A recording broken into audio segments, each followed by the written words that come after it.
فقہا اور علماء نے جو شریعت کے ماہرین ہوتے ہیں انہوں نے پورے ذخیرے قرآن اور پورے ذخیرے احادیث کو کھنگالنے کے بعد اس پر غور کرنے کے بعد اس کی 3 قسمیں ہمیں بتائی ہیں. ایک اعتکاف واجب اور ایک اعتکاف مسنون اور ایک اعتکاف نفل یا اعتکاف مستحب. ہم مسنون کی بات ابھی کر رہے ہیں رمضان کے اخیر عشرے میں. یہ چونکہ عشرہ طے ہے پھر یہ عشرہ 9 دن کا ہوگا یا 10 دن کا ہوگا وہ تو دوسرا مسئلہ وہ فیصلہ ہوگا عید کب ہوگی. تو یہ رمضان کا 9 دن یا 10 دن کا اعتکاف کرنا اعتکاف مسنون کہلاتا ہے. اس میں کمی نہیں ہو سکتی ہے.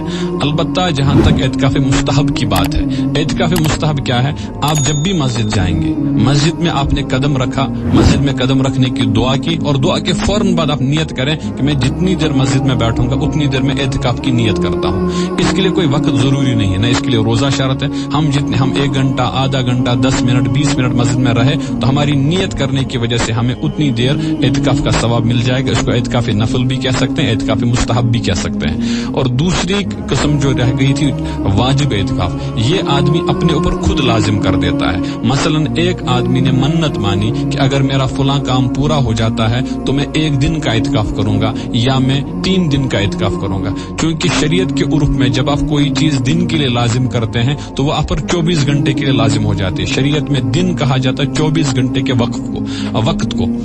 اب ایک آدمی نے منت مانی, مثلا ان کا کوئی بیمار تھا, اس نے منت مانی کہ اگر ہمارے بیمار ٹھیک ہو گیا تو میں 1 دن کا اعتکاف کروں گا. تو اس کو 24 گھنٹہ مسجد میں رہنا پڑے گا اور مسجد میں رہ کر اس کو روزہ بھی رکھنا پڑے گا. وہ نفلی روزہ ہوگا, وہ کوئی بھی روزہ ہوگا, لیکن روزہ رکھنا ضروری ہے. تو اعتکاف واجب یہ آپ خود طے کر دیتے ہیں. پھر آپ واجب مطلق بھی, میں مطلقاً 3 دن کا روزہ رکھوں گا, تو 3 دن آپ کو وہاں مسجد میں گزارنے ہیں اور یہ مغرب سے پہلے شروع ہوگا اور اگلے تیسرے دن کے مغرب پر ختم ہو جائے گا.